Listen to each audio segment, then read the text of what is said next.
Let's go Broncos! The atmosphere is heated behind the scenes at the Denver Broncos, and a piece of news that came out in the last few hours has left coach Sean Payton perplexed. Yes, my friends, this all involves Russell Wilson. I'll tell you everything that's going on. But first, make sure you've already hit the like button, but only do so if you agree with me that the Denver Broncos have improved a lot since Russell Wilson left. In my opinion, he really got in the way of Sean Payton's work. If possible, comment like this: Go Broncos! I prefer Bo Nix. Let's start by talking about Russell Wilson's comments on the Pat McAfee show. These remarks, intentional or not, have sparked outrage in the Broncos community, mainly because they seem to diminish the contributions of coach Sean Payton. While Wilson may no longer wear the orange and blue, his statements have reopened wounds among fans and analysts, especially considering how Payton has been a transformative figure for this team. During the interview, Wilson highlighted his experiences playing for two really good coaches, Pete Carroll and Mike Tomlin, while leaving Sean Payton out of the conversation entirely. For Broncos fans and insiders, this omission feels like a slap in the face. Sean Payton, widely considered one of the NFL's top culture builders, has been instrumental in reshaping the Broncos' locker room dynamic. Under his leadership, the Broncos have seen a remarkable cultural shift, fostering unity and camaraderie in ways not seen in years. Take DJ Jones, for example. The free agent lineman, who has suitors lining up to secure his talents, openly praised the Broncos' locker room as one of the best he's ever been a part of. And Jones isn't alone. Players like Garrett Bowles have echoed similar sentiments, emphasizing how this locker room is the tightest they've experienced in their careers. The culture Payton has built resonates so deeply that you even see players openly displaying their emotions on social media,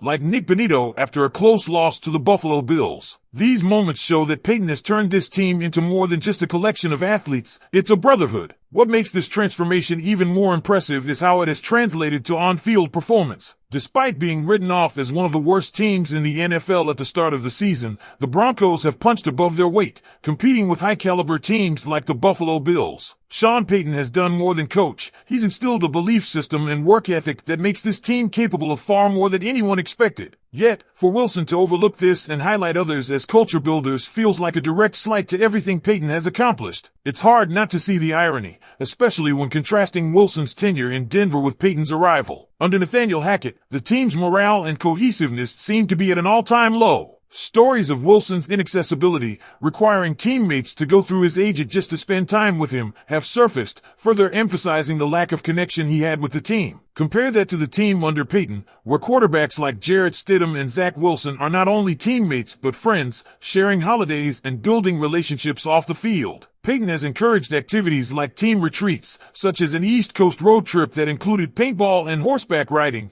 creating a college-like atmosphere in the NFL. These efforts have paid off, cementing a new identity for the Broncos as a team that plays for one another. As if the Wilson comments weren't enough to stir the pot, there's also significant movement within the Broncos organization that fans are keeping a close eye on. For starters, one of the team's assistant general managers is being considered for the GM role with the New York Jets. While this could be seen as a loss for the Broncos, it's also a testament to the culture Payton has built, a culture so strong that other organizations want to poach from it. The same can be said for the team's coaching staff, as the Broncos recently fired their special teams coach and are now in a race to retain talent like Chris Banjo and Darren Rizzi. Both coaches are drawing interest from other teams, with the Jets and Bears reportedly circling. Losing these key figures would certainly leave a void, but it's worth noting that their potential departures would bring compensatory draft picks, offering a silver lining for the Broncos. This organizational shift underscores just how attractive Denver has become as a destination under Payton's leadership. The Broncos now boast the NFL's richest owner, offering a level of financial flexibility that few teams can rival. This should allow Denver to make competitive offers to keep top talent or bring in new, high-caliber coaches to fill any gaps. Despite the pressures of coaching at altitude and meeting the high expectations of a passionate fan base, Denver offers a more stable environment than teams like the Jets or Bears, where fan frustrations and media scrutiny are at an all-time high. So, while there are challenges on the horizon,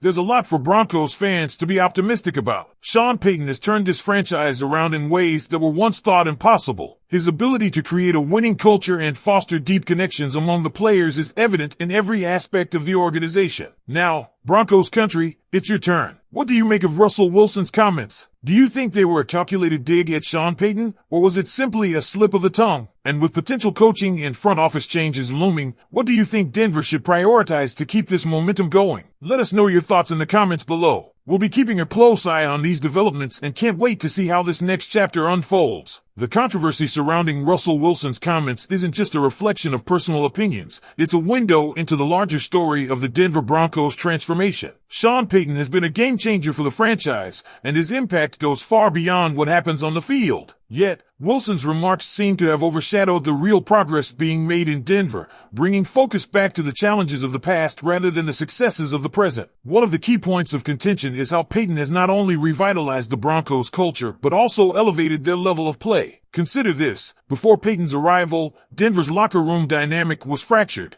and the team's performance reflected that lack of unity. Under his guidance, however, the Broncos have not only grown closer as a unit but also exceeded expectations on the field. For a team that was projected to finish near the bottom of the league standings, being competitive against powerhouses like the Buffalo Bills is no small feat, but what makes Payton's contributions even more significant is the stark contrast to Wilson's previous tenure with the team. Stories of Wilson's isolation from teammates, including the infamous requirement to contact his agent to arrange social interactions, painted a picture of a quarterback disconnected from the group. Sean Payton has flipped that narrative entirely. He's fostered a sense of camaraderie that's palpable, with players celebrating holidays together, sharing emotional moments after tough losses, and openly expressing their admiration for the new culture. And yet, Wilson's comments managed to reignite frustrations among fans and analysts. It's not just about what he said, it's about what he left unsaid. By excluding Payton from his list of influential coaches, Wilson inadvertently minimized the immense strides the team has made under his leadership. This omission stings even more considering how much Payton has accomplished in such a short time. From implementing team-building activities like paintball trips to creating a supportive and motivated environment,